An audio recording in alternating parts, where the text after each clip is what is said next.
Thanks. Hi, everyone. I'm Lee Grace Rie. Welcome. William's going to get the slides up for you. Thank you. Thank you. Let me get it to where I can see. So this particular webinar is talking about pacing and kind of designing your Latin 1 course or whatever course you want to use book 1 for. We're going to talk about some different scenarios. I'm going to include specifics from what I've done as a teacher. And then obviously, if you have any questions, if I didn't get to something that you still have a question about, please put that in the chat. And at the end, we'll be able to talk about some of those. So go ahead, William. Oh, okay, fancy. So again, I'm Lee Grace. I have been teaching at an all-girls Catholic school in Baton Rouge, Louisiana for 17 years. This is my 5th year teaching with Superani. So I feel like there's a lot I can share, but I also know that there is a lot that I have benefited from with the contributions of other people teaching from this book. I went ahead and put the QR code there for if you're interested in signing up for future webinars, and I have it again at the end. If you miss it, that's fine. If you have a question and you want to email me, please go ahead and I can put it in the chat too, but that's my email address as well. So we can go ahead. All right, so this is the basic overview of book 1. It's made up of 16 chapters total. Each chapter is designed to have 16 pages with 10 pages devoted to the language with the stories themselves. But there's also in each chapter civilization, and then at the very end, there's going to be one page that's either a myth or a little bit of history. But all of it weaves pretty seamlessly into the stories themselves. So as you can see, just from glancing right here, chapter 5, Aqua, is going to be about water in all different circumstances, from the baths to how they got their drinking water. There's going to be in chapter 8 and 7 and 8, they're going to be in Britannia, where they're going to have Boudica make appearances and things like that. So there's going to be a lot of culture and civilization along with the stories themselves, but more information additionally. In the next slide, we have, and I have the link on there as well. It is on the left, we have our the language concepts that are presented. I wanted to make sure I showed this because for those of you who are using Superani for the first time, I know for me, when I switched from the textbook that I had been using for 12 years, one of the most jarring changes was presenting some of the language in a different order. It became really evident, though, that there isn't really a correct way to do that. My students handled learning the dative before the genitive just fine. But I do think it's worth taking a look to see when these concepts are introduced. I know a lot of us are heading toward taking the NLE or participating in other assessments through JCL. And so it's important to know when some of these concepts come up and whether or not you would want to supplement earlier on in the book to make sure you've at least touched on some of these concepts ahead of time. On the right-hand side, it has more details about the chapters themselves, along with what culture is going to be taught in each one, and any specific stories having to do with myth or history when they come along as well for the same reason. You'll notice too that there are different colors associated with the book, and those colors correspond to where the stories are taking place. So another amazing thing about this book is that we're not just in Italy, but we get to travel around the Roman Empire. And so where the stories take place also plays very much into the culture and the civilization that's going to be taught in those chapters. It also makes it convenient for when you're wanting to find a good stopping point. So we'll talk about that a little later on about when you want to divide up your units, when you want to give assessments, maybe when you would want to stop for the year and start and pick back up the next year for those of you wanting to use it over the course of more than one level. So we'll talk about that in a minute, but that is one way that it can be convenient to divide it up.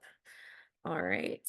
So on the next slide, I just want to make sure that everyone understands that by no means are we trying to convey that this is the only way to teach this book. These are just examples. I definitely know that for the first 16 years of teaching, I was the only Latin teacher at my school. So I was always looking for help in anyone who might have a new way to teach something. So I understand that teachers want to see how it can be done, but I hope you know that we believe that there is no correct way. Everybody can come up with something that fits their program best. There are so many factors that we have, like, are you teaching middle school? Are you teaching high school? Are you breaking up book one over the course of 2 years? Are you trying to teach it in one? Do you prefer to focus on only the stories themselves, or do you prefer to include things like the civ and the mythology? All of those factors are going to come into shaping your course. Um, Please also know that so much collaboration goes on our social media page as well as on the website. You can find so many resources there, and we encourage you not only to go look there, but also to share them if you have something cool that you do, because we're all learning from each other as well. Um, okay, so I'm going to start with the most common questions that we get when it comes to teaching book one. So a lot of teachers will ask us, can you finish book one in 1 year? Is that how we should do it? Teach book one for Latin one, book two for Latin two. You certainly can. Um, I don't do it that way. I think a lot of teachers use book one in Latin one, finish book one in Latin two, start book two in Latin two, and then finish book two in Latin three. I've seen teachers who use it in middle schools, teach book one over the course of 2 years as having like a intro Latin one divided up, Latin one half and Latin one half. But we also know that there are some teachers on the college level using this and doing all of book one in one semester. So we definitely know that the pace is dependent on your schedule. Do you see your students every day? If so, then you might be able to move a lot quicker than someone who only sees them a couple of times a week. Another question we get asked a lot is whether or not you have to read every story. Some stories only have some chapters only have 3 stories in them. Others have several, and it can be a little overwhelming. Especially I know in book two, there's a couple of chapters, I think chapter 28, maybe I might be making that up, has like 8, and it's a lot. So no, you don't have to read every story. And I don't believe that this book was designed with the intention that you would. We want there to be enough stories for you to have if you want to do more reading. We want you to have more rather than less. But I don't think you have to read every story. You can definitely, there's certainly some that you can skip. Not that I have favorites or anything, but there are some that I think lend themselves well to review, or for like a game or something that we're not necessarily having to sit down and just translate that story. Um, how often do you give an assessment? That is so specific to different programs and schools. I know William and I were talking earlier about how some districts require teachers to give assessments every so often, and it doesn't matter, what's going on. They have to have an X number of assessments per week or per quarter or per semester. So we definitely have some spots that make sense for doing assessments, whether it's like a chapter quiz or a unit test, but there are also other ways that you can break up and assess, and different types of assessments that we can do. I will touch on a few of them, but I think we're going to do another webinar later on that's going to have more ideas for specific types of activities and assessments. Um, Projects and fun stuff, we'll definitely talk about that. There's all kinds of things you can do. That's definitely one place where the Facebook page has a lot to contribute. There are teachers doing some amazing things. So I will definitely share some things I'm doing, but I know that there's more fun stuff out there as well. And then we get questions about whether or not this book will be good for students who are going to be taking the NLE. I have been using it now for, this is the 5th year, and I've not had any issues when it comes to that. I think one of the best exciting news about the NLE is that this year they're going to have the beginning reading comprehension exam. I think that because this is a reading course, it lends itself really well to that kind of assessment. So I think that'll be good this year to see how our students do. We will have documents with formal NLE alignment coming out very soon. The intro and beginning are done. We just have to get them formatted into you. But yes, it certainly lends itself well to the NLE. All right, so I wanted to start out with a sample overview of semester 1. I'm going to go into the most detail about semester 1 for how I move, and then I'll give you kind of a brief overview of semester 2. Again, these are just for ideas. The way that my school is set up is that I see my students 5 days a week for about 45 to 50 minutes. There are potentially 90 days of school, but there isn't really. So when I went back and actually looked in detail at how many times I saw my students, it was more like 80 days total. I know that those of you who use a block schedule, that's going to differ. So I think a lot of this could be adapted into larger time frames, larger blocks of time, and still kind of keep on the same pace. But this is going to assume 5 days a week. I have my units divided by chapters, at least 2, sometimes 3 chapters in a unit test. I give assessments on vocabulary, specific grammar concepts, and then a unit test that is a primarily reading comprehension based. But I will also put some discrete grammar on there if we've learned something specific, like conjugating the imperfect tense or something like that. In my semester 1, I do several supplemental units and activities that take quite a bit of time. I've learned over the years that students are coming in more often with very little kind of prior knowledge about the classical world. And I think that it serves all of us better to spend the time getting a lot of context and information about culture and history. And I think that those topics also lend themselves really well to some of the fun activities. So I make sure, especially in that first semester, to spend a lot of time on that. I think it gives the students a nice brain break from some of the grammar. I think they enjoy some hands-on projects, and I think the topics are very interesting to them as well. One of the ones that I do is an entire unit with the Keller novella. So I should have put a picture of that on here, but the Keller novella is a companion to the Subarani book 1. So it's gonna, if you haven't used it before, it is about the dog Keller, a big he's very popular among the dog and the parrot are both in this novella and very popular among students. So in that novella, Keller visits the 7 hills of Rome. And so I use it as a launching point for a project that we do on the hills of Rome, some of the architecture around the city. That's a STEM project that I do. And I do have sample instructions and things like that too, if people are interested in it. I pair an Olympian project with chapter 4, all about the deities. I just saw the question about, is Keller a physical book? It is a physical book.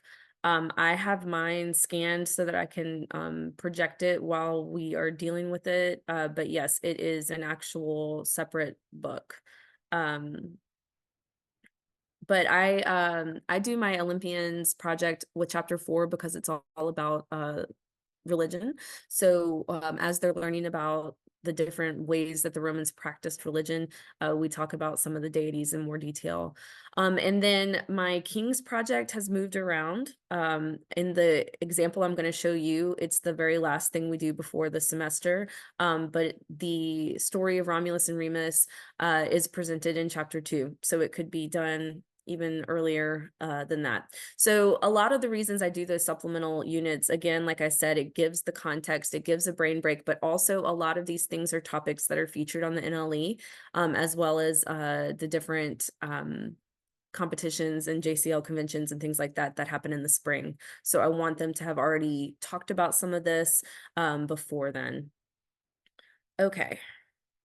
I will also say that the plan that I use for the Keller novella was designed by Amy Mason. She has a bunch of amazing materials and activities for several novellas. So she's also an active participant in the social media group. So she's got all kinds of stuff as well. All right, next slide. Let's see.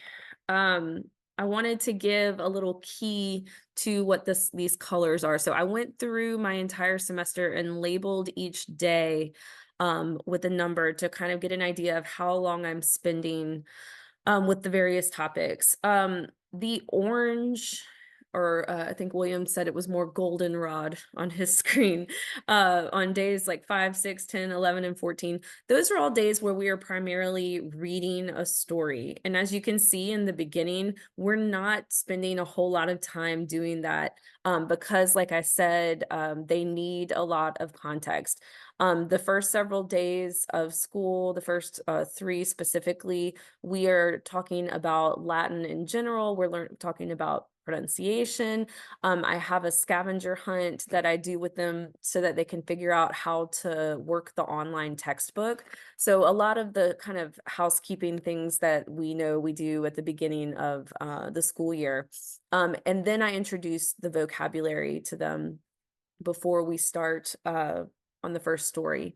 So after that, the blue days, those are the ones that involve resources from the textbook that aren't the story. So for example, we are talking about the Subura. I've created a web quest, but it's using most of the links that are featured on the web links resources on the Active Book website.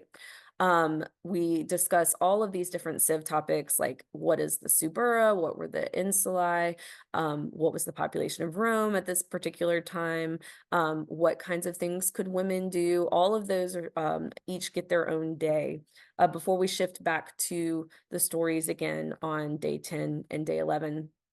On day 13 is my first assessment, and I have that. I don't know. I guess since William is sharing, should I share? Let's see. I'm sorry. Here we go. This is the quiz that I give.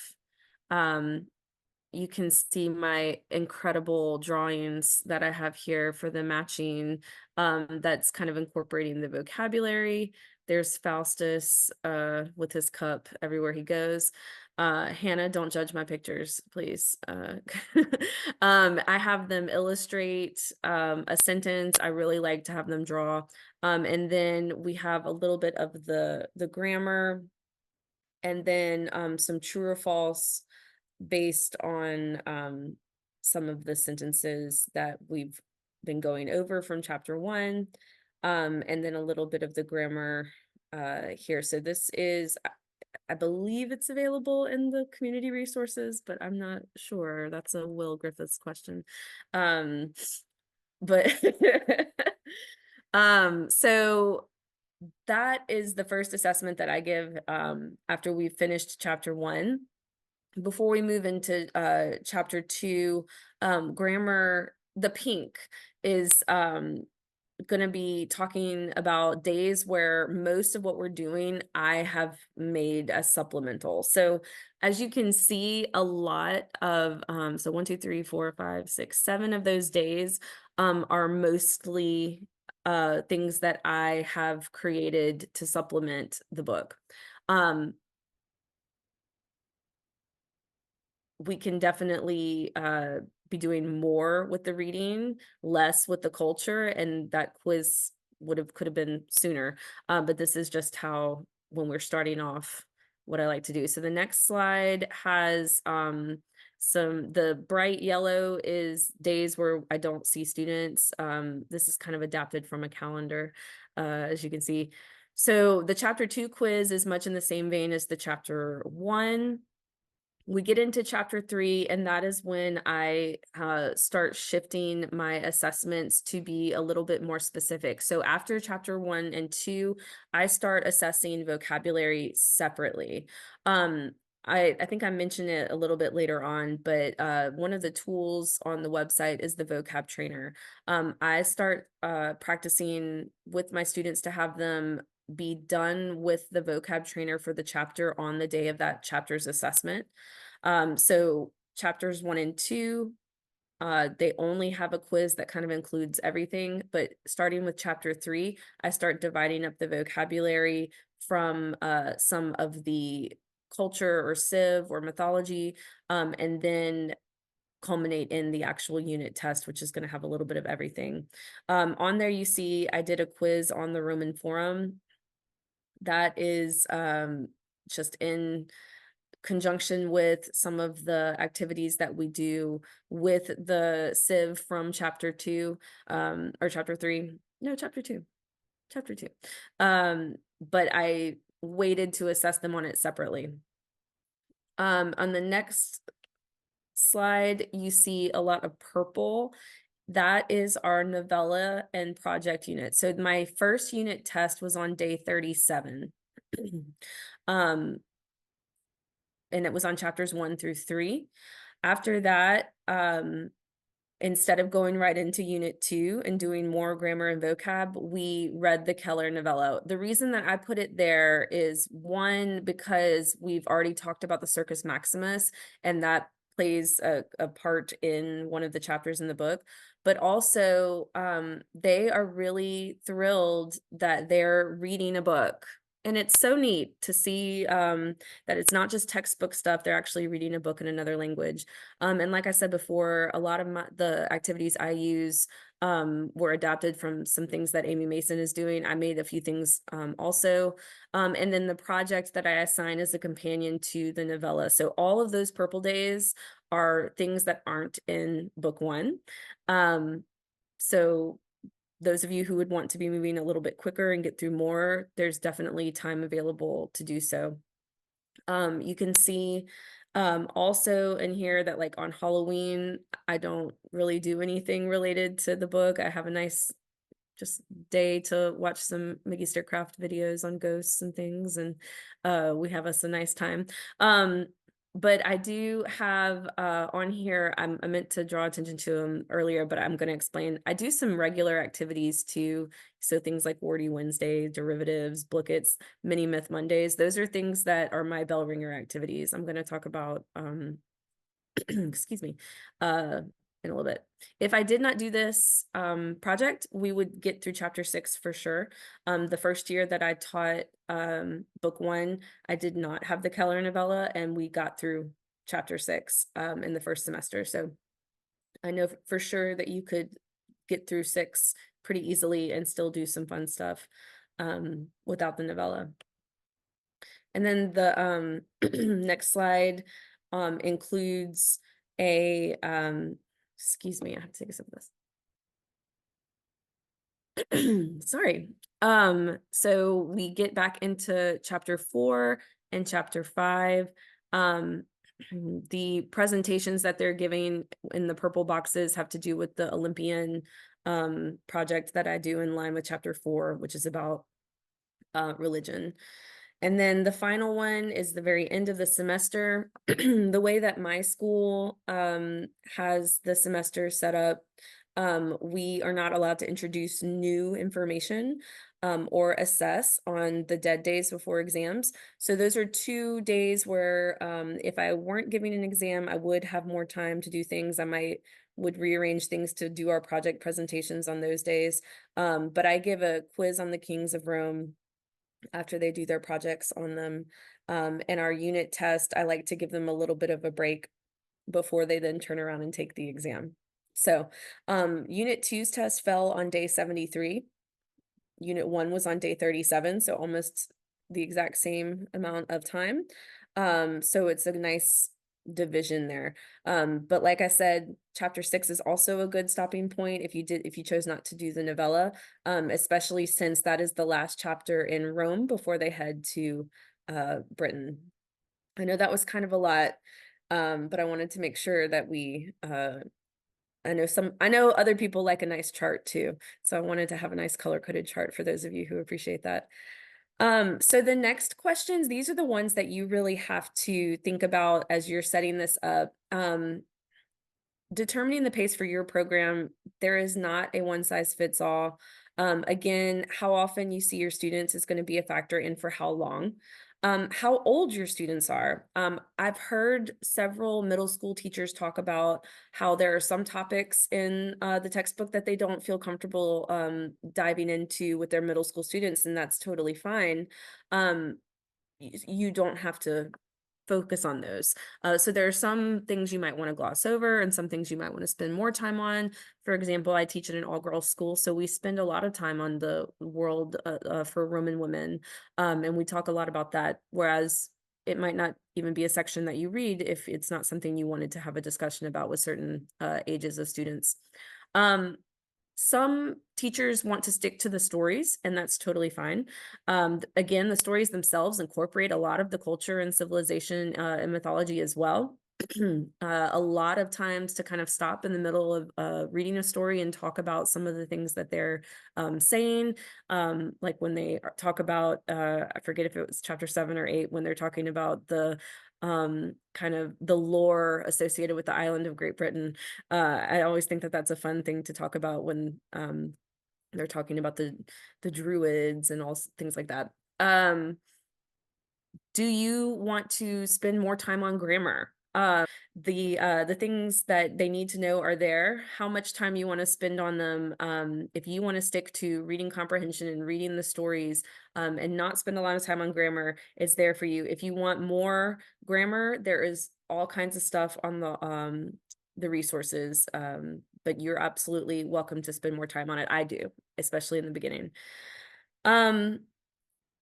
Do you want to have projects? Do you have to have projects? Do you have to give formal assessments every so often? Or do you not want to give formal assessments? Those are all things that are going to be unique to you, that you have to consider. And I think a lot of us also find value in reflecting on what did or did not work after the fact. So I made the decision to pull in the Keller novella after a couple years teaching without it. I appreciated what it brought to my particular students. I think it kept them engaged. Are there some lessons that I've done that have not been successful? Yes. Are there projects that I've done that maybe didn't turn out so great? Yes. So we all have to kind of reflect sometimes about what we could do better, or what maybe we need to scrap, or what we could revisit. But also what things are or are not working for your students who maybe are struggling a little bit. So you might plan to get through X amount of stories or X amount of chapters, and then you realize that they really need more practice. So that is one thing about having more of the stories. There's more resources for you to go over those components with them again. Each chapter on the Subarani website has an assessment with a new story. So in addition to the ones that are in the book, there is another story, at least one. Some of the teacher resources, other teachers have written other stories. So, but there's at least one for each chapter that could be an additional help for students who need more Latin. All right, so I wanted to talk about some of the frequent activities that I do. For my bell ringers, I mentioned earlier, and you might have seen it on the chart, I do a lot of activities that for me are going to reinforce vocabulary. They're going to get them in the zone for class, but they're also good preparation for the NLE. So for Mini Myth Mondays, I either use one of the book pages on a myth, or I use my Delaire's book, or I just search up a YouTube video that's under 5 minutes that has to do with a myth that we haven't talked about yet, and they keep track of it in their notebooks, so that it's not for a grade specifically. It's a completion, like participation grade at the end of the semester, but it's just to get them exposed to the content in a low stakes way. They love playing Blooket and Quizlet Live and Gimkit and other games like that with the vocabulary. So many amazing teachers have their sets on these websites available. Um, for daily derivatives, I use the stories that we're doing um, that day or that week, and I pull some of the vocabulary that is either vocabulary for training or vocabulary that has been highlighted in the story or glossed. And I give them English words that come from their vocabulary. They have to look up the definition of the English word, and then they have to pair it with the vocabulary word it comes from. Again, they just keep track of that for a participation grade, but it reinforces that vocabulary. And then Wordy Wednesdays is my lame attempt at alliteration for teaching them mottos and abbreviations and famous quotes. The number of students who had never heard Carpe Diem before in the past several years was a little alarming to me. So that's when I started adding those as just every Wednesday, I give them another quote. It's something that's going to be frequently on the NLE, or just, if you've taken Latin, somebody's going to ask you what this phrase means at some point in your life, and you need to know what it means. um, when we do stories, I always do them as a class. I learned Latin in a very much individual, copy out the Latin, translate it on this piece of paper, we'll check it in class, that grammar translation method that so many of us learned on. I pretty much never make a student translate alone.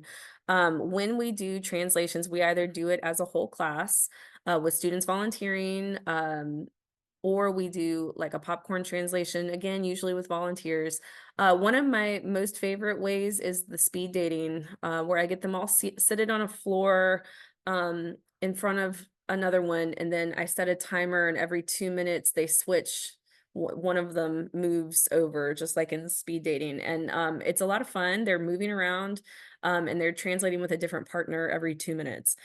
Um, I put them in groups. We do a lot of illustration translations where they have to illustrate every single thing, no words allowed, no English at all. Those can be entertaining as well. And a lot of times I use the resources from the Subrani website and have them, instead of translating, just answer questions about it. Because if they understand and can answer the questions, then often that's enough without having to produce a translation. And then games with them. A lot of this is available on the website as well. One of my favorites is Bingo, where they have boards with the Latin sentences from the story, and I read the sentence in English, and they have to find which one is the Latin, or vice versa. I can read it in Latin, and they have to find the English translation on their bingo board. So those are just some of the things that I do regularly. I know I'm going really fast. We do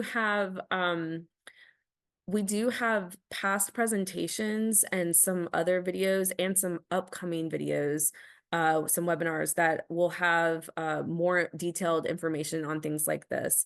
I do know a lot of this is available on the website. So on the next slide, you can see some examples of some of these resources that you'll find on there.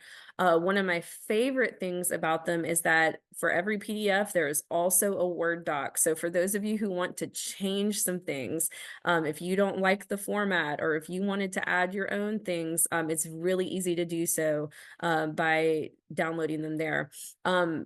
These resources have differentiated forms of the language practices. So if the way that the grammar is presented, the questions in the language notes, and the language practice in the textbook isn't working for you, there are several other ways to assess the same ideas on those documents.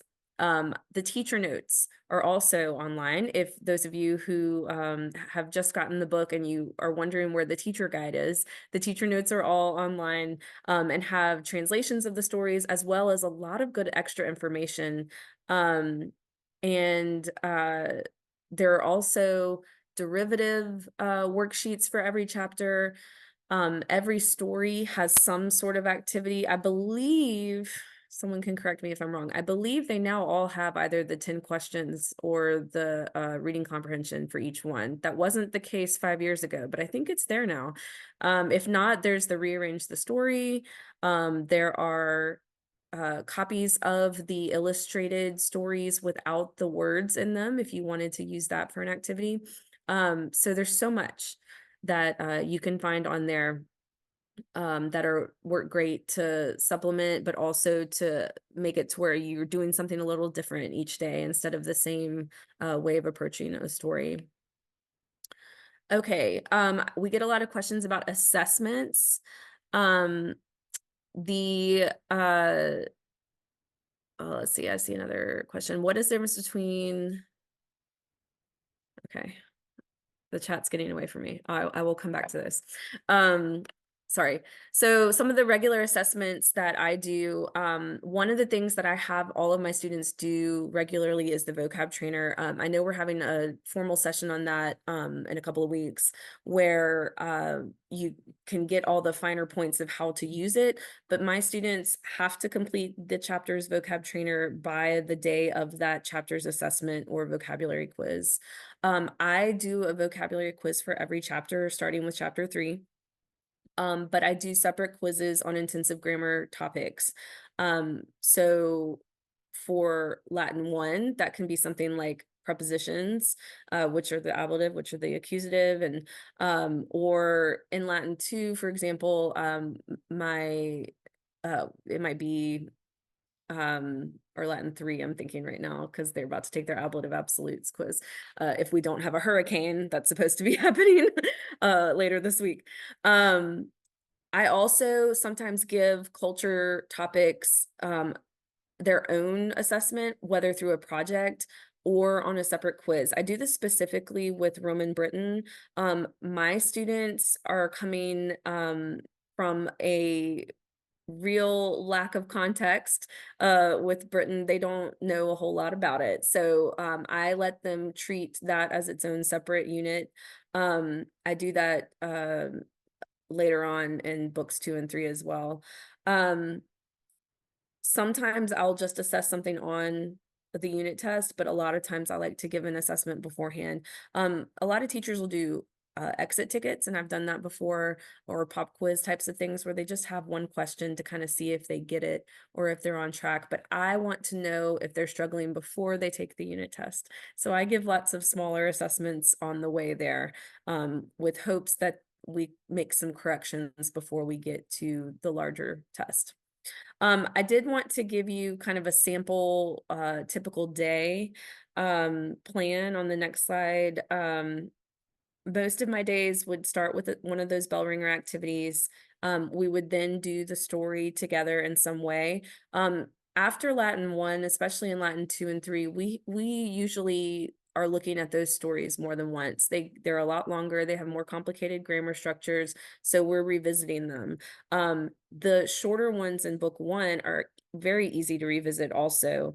So sometimes we will go over it, maybe reading it aloud together and listening to it, responding to it, and then coming back and looking at grammar things, but then doing it again and looking at the pictures and finding out what inferences we can make based on what the picture is showing, or maybe just trying to find all of our vocabulary with it. So you can approach them in different ways. My favorite Latin 1 activity has to have any time that they're drawing.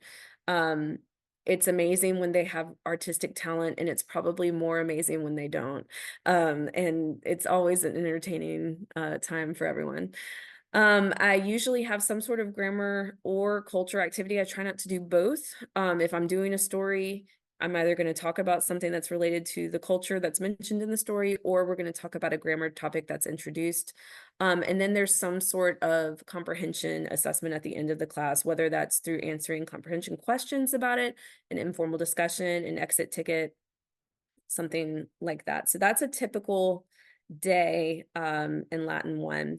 My class periods are 50 minutes. So um if you give about 5 minutes for a bell ringer type of activity or homework check type of thing, followed by about 20 to 25 minutes with a story. And the early chapters, that would be you would not need that much time with some of the shorter ones. And then having an activity that's usually connected to the story itself. I almost exclusively do the grammar that is within the stories themselves. I want them to see it in context, but I do have a lot of supplemental worksheets and things that pull them out and assess specific grammar things, but I like to use the stories for that.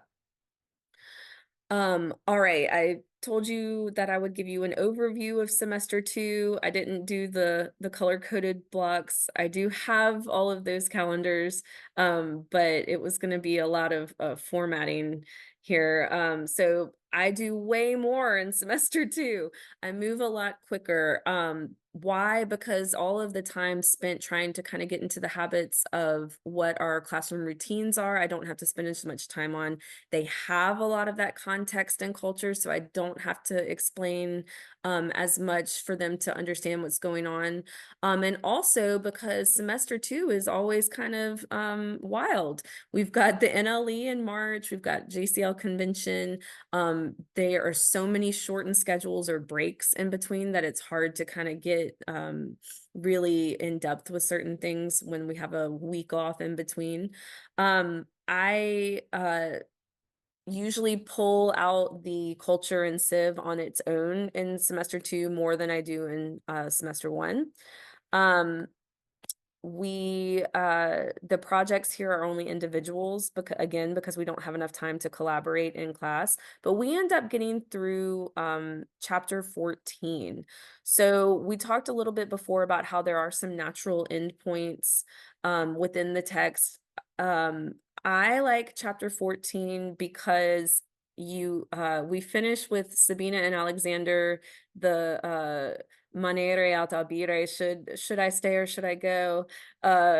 We don't know. Is Sabina gonna go with Alexander, or is she gonna stay? And that's how I like to end it. So get them excited on that cliffhanger season finale before they come back for Latin 2. And then it lends itself well when we're reviewing in Latin 2, because the second half of chapter 14 deals with Lucilius and the mines. And that's what we use to start off with in the second year. Chapter 10 is also a great stopping point because that's the end of Roman Britain. Chapter 11 could be a good stopping point because at that point they've now met all of the cases except for vocative formally, but they have seen the vocative before then. Or chapter 12, if you really wanted to end it on a tearjerker and a little trauma before heading into the summer. Those are also really good kind of natural break points. And of course, you could finish all of book 1. I do like to start off Latin 2 with the wedding and everything. That's something that they get excited about. So I like ending at 14. I now want to, I'm going to take a look at the chat for questions, but if anybody wants to, after I look at the chat, we can unmute if you have a question, something that I didn't talk about, I'd love to answer. Were there any questions, Will or Hannah, that you think I need to? I think we pretty much covered most things in the chat as they came up, Okay. Chris, I think, unless anybody who asked a question doesn't feel that the answer covers it. Great, great. So have we got questions now for Lee Grace or any of us really on anything that you've heard or you haven't heard this afternoon?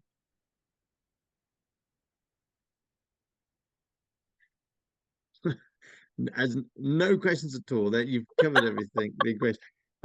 William, do you want to stop sharing and then we can maybe people can put their hands up and all that sort of thing, or just shout if there is something. All right. And I think what you were saying there, Lee Grace, about there being so many different ways of approaching it, and you don't need to do everything and so on.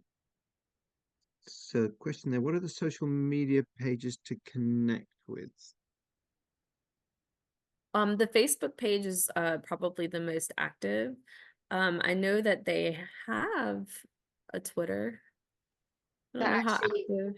that is actually finished a few days ago. So Wait, what is? our Twitter page has ended. Did we decide to stop it, Hannah? We did, yeah. We're focusing on on the Facebook group. And the Facebook page, what is that? It's called Subarani Worldwide or Subarani Teachers Worldwide, I think, isn't it? I just put And the Facebook QR code in the chat, so you can scan that and it'll take you to the Facebook group. And we don't run that Facebook group. I mean, this whole thing is a sort of community of teachers. And so another group of teachers set that up and run it. But we tend to try and answer questions that pop up there where we can. But actually, normally it's better if other people answer them, I think, usually. He's Um, got a question about the vocab trainer Yeah, there. so the vocab trainer, it tracks students, how often, okay, well, you can probably give the better statistics on this, how often they see the word, interact with the word, and get a question correct about the word, before they, are Yeah, let's complete. just I wonder whether the best thing is to just show it actually briefly if you're not Probably. familiar with it. Um, let's see. I can get one of my pretend classes up. But is the question Mm. also for Lee Grace, what do you count as completing? Is it you want every student to get 10, or is it you want every student to get? Right. I have them get to where it says that they are 100% completed for the for that particular chapter. So Will could pull it up or I can pull it up to show you. It'll have their student's name and it'll show what percent completion they have for that particular chapter. And that's one of those things where in the beginning I let them have time in class looking at it and until they kind of get into the routine. But you can see how there's on the screen right now, there's 100 underneath the number Yeah, that so shows if I that. just, I mean, this is because I can't show you my real students because we're recording, but this is my daughter Alice. So you can see that for these first sort of, 25, 26 chapters, she got it all. And then because here our assessment in the UK finishes at 26, so she didn't really do much after that. But if I click on that, it's probably tiny on your screens. Let me just sort of zoom in a little bit. No, it's not going to jump up. If I click on that 15 for chapter 27 and scroll down, what it's doing there, if you can see that, again, I wonder if it will allow me to, yeah, I can zoom in a bit. So what it does is every time the student gets a particular word right, it will increase their score for that word by 1 up to a maximum of 10. And every time they get it wrong, their score will go down. It won't go down below 1 once they've started on it. So you can see here, Alice had done Ars Artist plenty of times and was getting that right. She probably just started on Arbor. She hadn't looked at Compono. Um, so it tracks every word in every vocab list, and all of the vocab lists for each chapter are 20 words long. So you can see here, this is the early chapters. She'd got that all sorted out. And it will also tell you, how many times have they logged in. For me, I don't know what you do, Lee Grace, but for me, this total words seen You can see here, Alice has generated 9,442 words, sort of instances, questions of words. And she's got about 8.5K of those right. So for me, that's the most useful thing. And I say to my students, look, you need to do another 300 words seen for your half-hour homework or something like that. So it will track that, and then different teachers have different sort of levels of what they say is okay. So very often for my students, we go back to the class. Again, that's not a, it's only my daughters. Um, but I might say for my class, okay, you need 80% or 75% on these 4 chapters if we're working on the first 4 chapters. Um, and if the student is struggling, a lot, I can see how much time and effort they're putting into it. So I Right. might say, look, Mary, you're really struggling on this. If you can get to 40%, that is fantastic. And the other thing you can do with it is without saying anything to them about what your expectations are, they come in on a Monday and you can say, look, Bob, I saw that you went from 20% on Friday to 70% by last night. That's really excellent. And just that one little thing said to one student coming in just really makes them think, oh, this person actually pays attention to what I'm doing. And that really matters to them, doesn't it? They've been having to go. The nice thing about something like a vocab train like that is it's entirely private, it's between you and them. Nobody else in the rest of the class sees how they're getting on. So if they're struggling, they're not struggling in front of everybody else. They can put the time in, they can get themselves up to a good level if they put a fair bit of effort in usually. And just that little word to say, oh, well done, it's great. And the other thing it means you can sit in a parent-teacher meeting Mhm. and you can say, well, Hannah has been working really hard at this and I can see she's done this, that, and the other, and that's great. And you can say, but, Fred, um, you know, Fred, maybe like just logging in twice this whole semester, that's not going to get you very far. And you've got the data there to prove it. So Yeah, I think that if you use it regularly and it's part of a tool that's part of like the routine, um I don't eat my Latin threes this year. I didn't even mention it to them. It had escaped my mind, and they all just did it for their first vocab quiz. And I thought, oh, you're so well trained. That they just, went ahead and did it. What is also great is that if you continue using the books, the student accounts are gonna stay connected the whole time that they're using them. So my students, like the one that you just saw, you saw all 32 chapters for book 1 and 2. And so their progress is going to be saved. They're not going to start over. If you use book 1 over the course of more than 1 year, all their progress will carry over as well. And you'll be able to see how they're doing.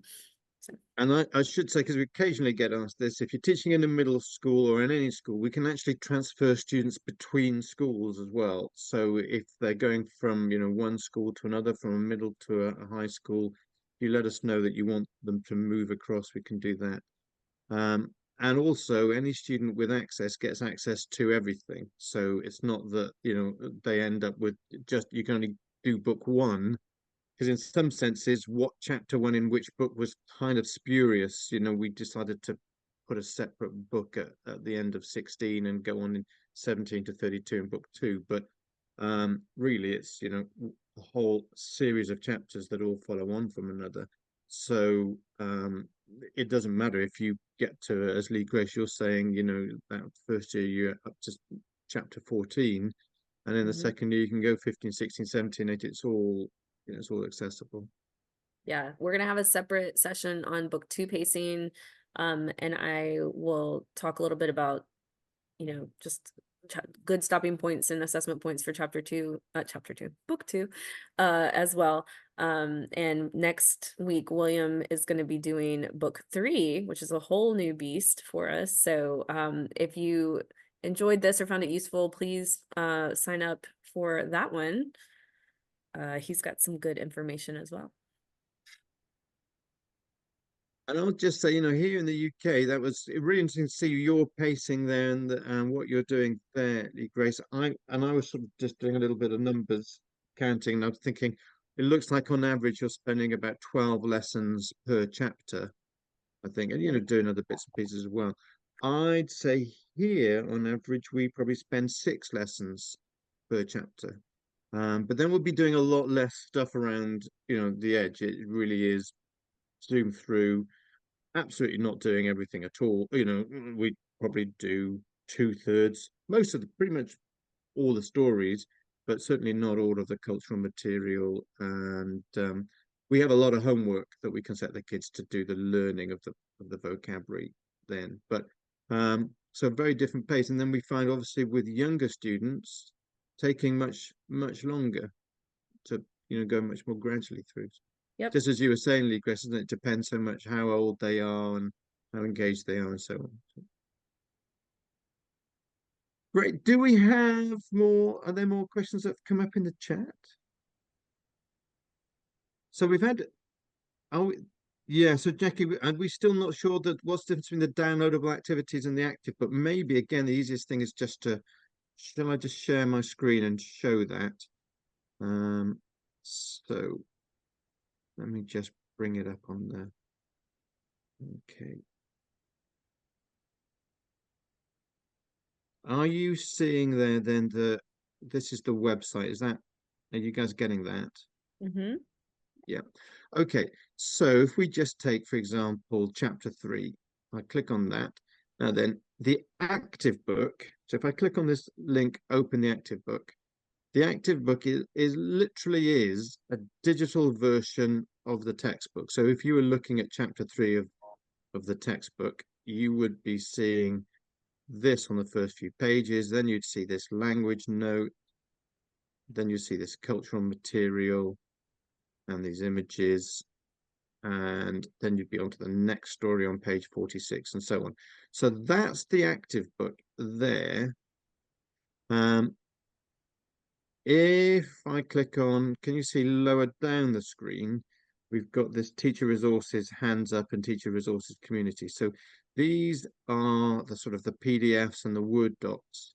I'm not going to try, well, if I open that, do you see that new tab? Yes. So these are, I mean, this one happens to be an activity that reproduces part of the book. So maybe it doesn't help too much. But let's say if I open up this, so this is a little worksheet comprehension, and then you'll see probably there's a set of answers for that as well. So the active book is, if I come back up here, the active book is the digital version of the textbook, and the ancillaries that we create some, and then you fantastic people also, because you're very good, you create and share activities as well here. So those that we make are in this hands up area here, and those that teachers using the course make and share are there. So Jackie, does that explain it? So Yeah. I was actually concerned, I wasn't sure what the difference was between what shows up when they first go to the, chapter 1, say, and then what shows up in the active book. Like, is there a difference between those two things? The biggest thing inside the active book is that you can listen to the stories. When they click on the words, it can parse it for them. But the resources that they see are going to be different from the ones that you see. So they will see the web links, they can see the activities and games, but they're not going to see the teacher resources like that. I actually have an activity that if you shoot me an email or message me your email, I can send you. It's that digital scavenger hunt that has them learn all the different places everything is in the textbook. And I have them do that, like, what do the red colors mean? What do so they kind of get used to using the book in a way that makes sense. And it can be confusing. So I think it helps a lot. And Jackie, your question about how they access the vocab trainer, do you want to have a quick look at that? Again, maybe just if I just share here. So when the kids log in, they land here. Okay, and then you just say, okay, everybody, we're on chapter 3, so click the chapter 3 button. They do that there. And as Lee Grace is saying, they get all of this, they just don't get the two teacher bars at the bottom. The vocab trainer is an activity and a game, so they click on that. And then they click on vocabulary trainer here, active. And I mean, we won't go in now to how to set it all up and so on, but they can get going on it and it will, I mean, it's, you can see there, it will start recording how they're getting on just as soon as they start playing with it. Does that make sense? So they log in, you create accounts for them, they log in, and away they go. Thank you. Molly, you've got a question. Have we answered? Oh, you've answered that. Have you answered the one about how long does it take to complete the vocab trainer for a given chapter? Lee Grace answered it with 20 to 30 minutes. Oh yeah. Okay. I would say it just depends on the student. If they're getting them right consistently, I should say. Yeah. If Yeah. they're constantly getting them wrong, it's going to take them more time. But if they're sitting there and actually engaging with it and getting them right, 20 to 30 minutes. If they plan, like for mine, they know better than to try and do it right before. They should be taking the week and a half, 2 weeks that they have to do it a little bit at a time. Anyone who's messaged me their email address for the scavenger hunt, I will send that out when we're done. So I see you. Shelley, you're saying, can teachers play around with the vocab train and see? Well, I would just say, you said you can't sign up as a student because you've used all your purchase account. Well, yes, you have, and no, you haven't, because until the middle of October, you can make as many accounts as you want. Okay, so let's say you've purchased 20 and you've assigned all 20. Okay, you can actually assign another 5,000 accounts. You can find 5,000 people who want to, join your class. You can make as many as you until middle, because at this time of year, it's all chaos. Nobody knows exactly how many students they're going to have. And we just thought it's much easier for you and it's much easier for us if until between sort of the start of August and mid-October every year, we don't put a limit on how many accounts you could, because sometimes you don't know, do I need to delete Fred's account because is he coming back or isn't he? He might, and you're not sure how many. So we say make as many as you want now, get it all sorted out by mid-October, and then by mid-October tell us, please, I need 73 or 28 or whatever it is. So you can make it a student account if you want, and then log in as that student and see, play around, and then you can see exactly what they see. Or just as a teacher, you can still go and do what I just did just then, go to it. You can't, well, let me just show you something. You can't see the class level of it, but because you're only seeing yourself. But and the students can see this, if you hit this results button, it will show you, how you've been getting on yourself and how much time you've put in and all of that sort of stuff. I would say, by the way, everybody, and again, we'll look at this a bit more in the vocab trainer session. I would be a little skeptical about this total time of 2 hours, because a student can just get it going and then walk away. And on most browsers, it will time out after 15 minutes. But I wouldn't say that would something that I would completely rely on. I've had students who have managed to rack up an insane amount of time on that they clearly haven't spent. So I tend to look at, how many words have they seen. But anyway, for playing around with, and I would completely, if you're new to the course, I would completely recommend playing around with everything, and you can't break it. And you can delete students, you can create students' accounts for fun, play around, delete them, you get your account back. So with your accounts, it's more like buying seats in the room, rather than not sort of necessarily, person specific. If you delete that person, the chair becomes available again. That makes sense. Although if you delete that person, you delete all their data and you don't get that back. What you can do the system has a little, in the manage area, there's a little waiting room. It's like a foyer. Mhm. You can move the students to the waiting room, and then they retain all their data and they don't use up any of your accounts.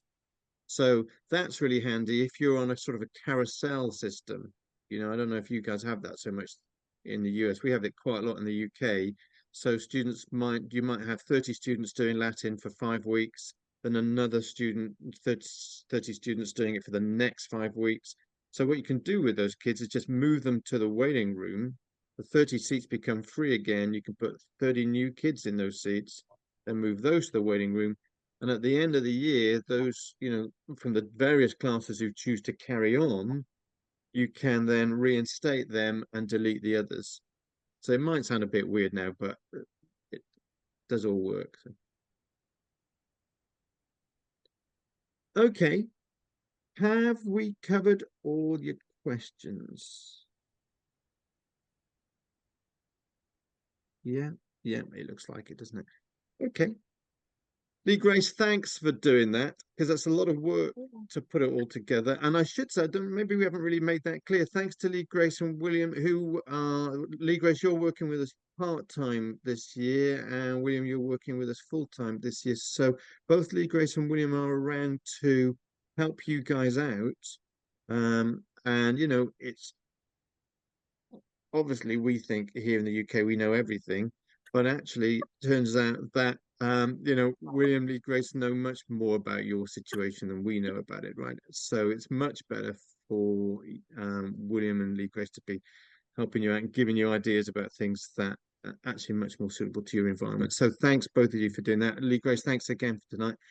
Thanks, or this afternoon. Thanks everybody for coming along.